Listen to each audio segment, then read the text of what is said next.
वैसे तो भोजन में क्या खाएं और क्या ना खाएं, ये लोगों का निजी और व्यक्तिगत फैसला होता है।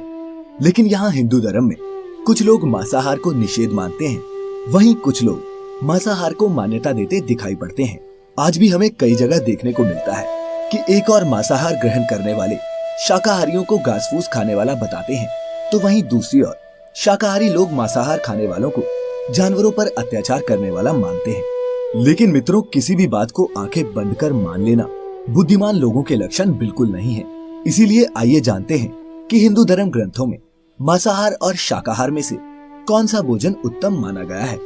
नमस्कार और स्वागत है आप सभी का। हिंदू धर्म में मांस खाना मना है या नहीं, इस संबंध में कई लोगों के मन में भ्रम है और इसका कारण कुछ लोगों के मन में वेदों के विषय में बैठी शंका है, जिनकी वजह से वह समझते हैं कि वेदों में पशु बलि, मांसाहार आदि का विधान है। लेकिन मित्रों, ये अर्ध सत्य से ज्यादा कुछ भी नहीं। वेद और पुराण हिंदू धर्म के मुख्य धर्म ग्रंथ हैं। वेदों का सार उपनिषद और उपनिषदों का सार भागवत गीता है। वेदों में पशु हत्या पाप मानी गई है और मांस खाने के संबंध में स्पष्ट मना किया गया है। इतना ही नहीं, वेदों में तो कुछ पशुओं के मांस के संबंध में सख्त हिदायतें दी गई हैं। यजुर्वेद में कहा गया है कि मनुष्यों को परमात्मा की सभी रचनाओं को अपनी आत्मा के तुल्य मानना चाहिए, अर्थात वो जैसे अपना हित चाहते हैं वैसे ही दूसरों का भी हित करें। वहीं अथर्ववेद में कहा गया है कि हे मनुष्यों, तुम चावल, दाल, गेहूं आदि खाद्य पदार्थ आहार के रूप में ग्रहण करो, यही तुम्हारे लिए सबसे उत्तम और रमणीय भोजन पदार्थ है। तुम कभी भी किसी भी नर या मादा से हिंसा मत करो। वहीं ऋग्वेद में बताया गया है कि गाय जगत की माता है और उनकी रक्षा में ही समाज की उन्नति है। मनुष्यों को उनके समान सभी चार पैर वाले पशुओं की रक्षा करनी चाहिए। गीता में मांस खाने या नहीं खाने के उल्लेख की बजाय अन्न को 3 श्रेणियों में विभाजित किया गया है, सत्व, रज और तम। गीता के अनुसार अन्न से ही मन और विचार बनते हैं। जो मनुष्य सात्विक भोजन ग्रहण करता है उसकी सोच भी सात्विक रहती है। मांस और मदिरा जैसी चीजें तामसिक भोजन कहलाती हैं। इस तरह का भोजन करने वाले लोग अक्सर कुकर्मी, रोगी, दुखी और आलसी होते हैं। गीता के अनुसार सात्विक आहार आयु को बढ़ाने वाला, मन को शुद्ध करने वाला और बल, बुद्धि और स्वास्थ्य को तृप्ति प्रदान करने वाला होता है। जब यही शाकाहारी आहार अत्यधिक खट्टा, नमकीन या फिर ज्यादा तेल मसालों के साथ पकाए जाते हैं तो वह राजसी आहार बन जाता है और ये राजसी आहार दुख, शोक एवं रोग उत्पन्न करता है। ठीक इसी तरह गरुड़ पुराण में भी श्री कृष्ण से जुड़ी एक कथा का वर्णन मिलता है। गरुड़ पुराण की इस कथा के अनुसार बचपन में एक दिन श्री कृष्ण यमुना किनारे एक पेड़ के नीचे बैठकर बांसुरी बजा रहे थे कि उसी समय एक हिरन दौड़ता हुआ वहां आया और उनके पीछे जाकर छिप गया। हिरन बहुत ही डरा हुआ था। तब श्री कृष्ण ने उसके सिर को सहलाते हुए हिरन से पूछा, क्या बात है, तुम इतने क्यों डरे हुए हो? तभी एक शिकारी भी वहां आ पहुंचा और बोला, ये मेरा शिकार है, कृपा करके मुझे इसे दे दे। तब भगवान श्री कृष्ण बोले, हर जीवित प्राणी पर सबसे पहले उसका खुद का अधिकार होता है, न कि किसी और का। ये सुनकर शिकारी को क्रोध आ गया। उसने गरजते हुए कहा, ये मेरा शिकार है, इसे मैं पकाकर खाऊंगा, तुम मुझे ज्ञान मत दो। इस पर भगवान कृष्ण पुनः बोले, किसी भी जीव को मारकर खाना पाप है। क्या तुम पाप के भागी बनना चाहते हो? मांसाहार पुण्य है या पाप, क्या तुम नहीं जानते? तब वह शिकारी बोला, मैं आपके जैसा ज्ञानी नहीं हूँ, मैं क्या जानूं मांसाहार पुण्य है या पाप। मैं तो बस इतना जानता हूँ कि अगर मैंने शिकार नहीं किया तो मुझे खाना नहीं मिलेगा। मैं इस हिरन को जीव बंधन से मुक्त कर पुण्य ही तो कमा रहा हूँ, फिर क्यों आप मुझे इस पुण्य को कमाने से मना कर रहे हैं? जहाँ तक मैंने सुना है, जीव हत्या तो शास्त्रों में भी उचित बताई गई है। राजा भी तो शिकार किया करते हैं, फिर क्या ये पाप सिर्फ मुझ निर्धन के लिए ही है? ऐसे तमाम तर्क देते हुए शिकारी ने फिर श्री कृष्ण से पूछा, अब आप ही बताइए, मांसाहार पुण्य है या पाप? शिकारी के मुख से ऐसी बातें सुनकर भगवान श्री कृष्ण समझ गए कि इसकी बुद्धि मांस खाने के कारण तामसिक हो गई है और उसने सोचने और समझने की बुद्धि भी खो दी है। फिर भगवान श्री कृष्ण बोले, मैं तुम्हें एक कथा सुनाता हूँ, जिसे सुनने के बाद तुम ही बताना कि मांसाहार पुण्य है या पाप। वह शिकारी सोचने लगा कि इस कथा को तो मैं सुन ही लेता हूँ, मेरा मनोरंजन भी हो जाएगा और बाद में मुझे इस हिरन का मांस भी मिल जाएगा। फिर श्री कृष्ण ने अपनी कथा आरंभ की।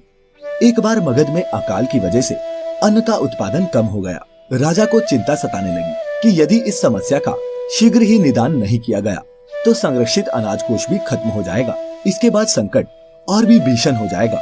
इस समस्या से निपटने के लिए मगध के राजा ने तुरंत ही राज्यसभा में अपने सभी मंत्री और सिपह सलाहकारों को बुलाया और सभी से पूछा कि राज्य की इस खाद्य समस्या को सुलझाने के लिए सबसे सस्ती वस्तु क्या है। ये सुन सभी मंत्रीगण सोचने लगे।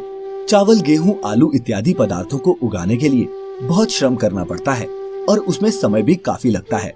ऐसे में तो कुछ भी सस्ता नहीं हो सकता।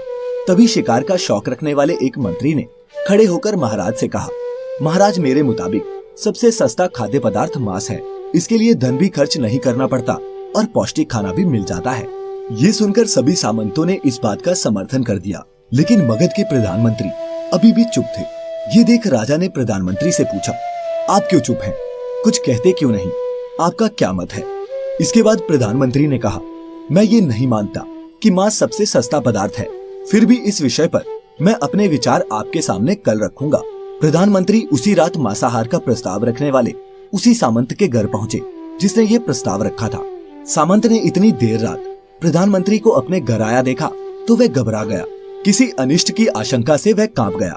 प्रधानमंत्री ने कहा, संध्या को महाराज बीमार हो गए, उनकी हालत बहुत ही खराब हो गई है। राजवैद्य ने कहा है कि किसी शक्तिशाली देह का 2 तोला मांस मिल जाए तो राजा के प्राण बचाए जा सकते हैं। आप महाराज के सबसे निकट हैं, इसके लिए आप जो भी मूल्य लेना चाहें वो ले सकते हैं। आप कहें तो इस काम के लिए मैं आपको 1 लाख स्वर्ण मुद्राएं भी दे सकता हूँ। इसके अलावा एक बड़ी जागीर भी आपके नाम कर दी जाएगी। आप केवल हाँ कह दें, मैं कटार से आपके हृदय को चीरकर बस 2 तोला मांस निकाल लूंगा।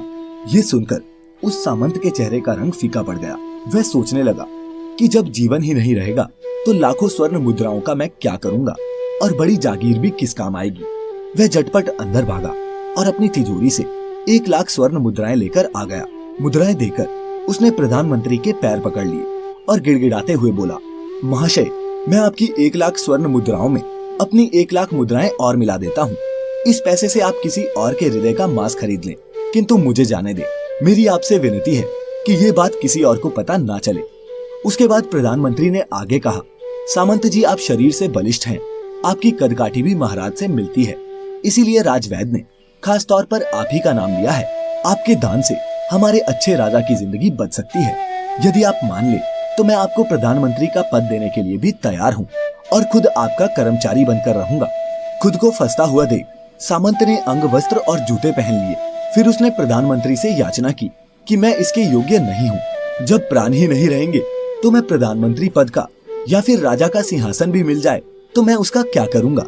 आप चाहें तो मेरा सब कुछ ले लें, परंतु मुझे छोड़ दें। इतना कहकर वह अपने घोड़े की ओर भागा और घोड़े पर छलांग लगाकर बैठ गया। वह अभी चलने को ही था कि प्रधानमंत्री ने घोड़े की रस्सी पकड़ ली और सामंत से बोला, भागने की जरूरत नहीं है, आप आराम से घर पर ही रहो, मैं कहीं और जाकर प्रयास करता हूँ। ये कहकर प्रधानमंत्री वहाँ से चले गए। उसके बाद मुद्राएं लेकर प्रधानमंत्री बारी बारी से सभी सामंतों के घर पहुँचे और सभी से राजा के हृदय के लिए 2 तोला मांस मांगा, परंतु कोई भी राजी ना हुआ। सबने अपने बचाव के लिए प्रधानमंत्री को 1 लाख से 5 लाख मुद्राएं तक दी और इस प्रकार प्रधानमंत्री ने एक ही रात में 1 करोड़ स्वर्ण मुद्राएं जमा कर ली और सुबह होने से पहले ही अपने महल में पहुंच गया। अगली सुबह राज्यसभा में सभी सामंत समय से पहले ही पहुंच गए। सभी यह जानने को बेचैन थे कि राजा का स्वास्थ्य कैसा है, लेकिन कोई भी किसी को रात की बात नहीं बता रहा था।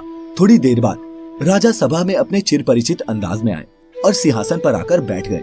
सभी सामंतों ने देखा कि राजा तो कहीं से भी अस्वस्थ नहीं लग रहे, उन्हें तो कुछ हुआ ही नहीं था। प्रधानमंत्री ने उनसे झूठ बोला। हर सामंत के मन में यही विचार चल रहा था। तभी प्रधानमंत्री ने राजा के समक्ष 1 करोड़ स्वर्ण मुद्राएं रख दी। राजा ने पूछा, ये स्वर्ण मुद्राएं किसके लिए हैं और कहां से आई? तब प्रधानमंत्री ने जवाब दिया, हे महाराज, 2 तोले मांस के लिए इतनी धनराशि जुटाई है, लेकिन मांस न मिला। अपनी जान बचाने के लिए सामंतों ने ये मुद्राएं दी हैं। अब आप ही बताइए कि मांस सस्ता है या महंगा? राजा को बात समझ आ गई। उन्होंने प्रजा से अतिरिक्त परिश्रम करने का निवेदन किया और राजकीय अनाज भंडार में से अनाज निकालकर श्रमिकों को दिया। राजा ने तुरंत ही पौष्टिक सब्जियों की खेती का आदेश दिया। सिंचाई की व्यवस्था को भी दुरुस्त करवाया गया। वो 1 करोड़ स्वर्ण मुद्राएं इसी कार्य के लिए और श्रमिकों के कल्याण के लिए खर्च की गई। साग सब्जी इतनी तेजी से उगी जिससे प्रजा का कल्याण भी हुआ और पौष्टिकता भी मिली। कुछ समय बाद मौसम अनुकूल हुआ और खेत लहलहाने लगे और इस तरह राज्य का खाद्य संकट दूर हुआ। स्वयं परमात्मा से ये ज्ञान पाकर शिकारी परिपूर्ण हो गया और उसे ज्ञान की प्राप्ति हो गई। वह जान गया था कि महानता जीवन लेने में नहीं बल्कि जीवन देने में है। शिकारी ने भगवान के आगे हाथ जोड़े और वहां से चला गया। उसने कसम खाई कि वह अपने संपूर्ण जीवन में किसी को भी कभी चोट नहीं पहुंचाएगा। तो मित्रों, जीवन का यही मूल्य भगवान श्री कृष्ण हमें इस कथा के जरिए समझाना चाहते हैं कि हम ये ना भूलें, जिस तरह हमें अपनी जान प्यारी है उसी तरह सभी जीवों को भी अपनी जान प्रिय होती है। तो दर्शकों, इस कथा को जानने के बाद अब ये आप पर निर्भर करता है कि आप कौन सा आहार ग्रहण करना चाहते हैं। परंतु विज्ञान भी इस बात को प्रमाणित कर चुका है कि हमारे शरीर के लिए मांसाहार की अपेक्षा शाकाहार भोजन ज्यादा फायदेमंद है। वैज्ञानिकों की माने तो जहां एक और शाकाहार हमारे शरीर में रोग प्रतिरोधी क्षमता को बढ़ाने का काम करता है, तो वहीं दूसरी ओर शाकाहार से हमारी आयु भी बढ़ती है। लेकिन कुछ लोगों के मुताबिक कुछ धर्म ग्रंथों में मांसाहार को सही बताया गया है, परंतु ये सारे भ्रम उन ग्रंथों में वर्णित मंत्रों और श्लोकों के गलत अर्थ के प्रचार प्रसार और हिंदुओं में होने वाली पशु बलि के कारण फैले हुए हैं। जिन जीवों को मारकर आप खा रहे हैं उन्हें तो प्राण बचाने का अवसर भी नहीं मिलता। बर्बरता सिर्फ वही नहीं है जहाँ इंसान का रक्त बहता है, बर्बरता उसे भी कहा जाता है जहाँ स्वार्थ के लिए किसी जीव की हत्या कर दी जाए। अंत समय आते आते हम जिंदगी भर के पापों के लिए सुकर्म करने की कोशिश करते हैं, परंतु हम ये भूल जाते हैं कि जब वह जीव हमारे लिए काटा गया और हमारे लिए तड़पा, तो उसका श्राप हमें इस जीवन में ही नहीं बल्कि अगले जीवन तक नहीं छोड़ता। तो दर्शकों, उम्मीद करता हूँ कि आपके कई भ्रम इस वीडियो को देखने के बाद टूटे होंगे। अगर आपको आज की हमारी ये वीडियो पसंद आई है तो इसे ज्यादा से ज्यादा लाइक और शेयर करें। साथ ही ऐसी और भी पौराणिक और आध्यात्मिक वीडियोस देखते रहने के लिए हमारा YouTube channel the divine tales अभी के अभी सब्सक्राइब कर लें। फिलहाल हमें इजाजत दें। आपका बहुत बहुत शुक्रिया।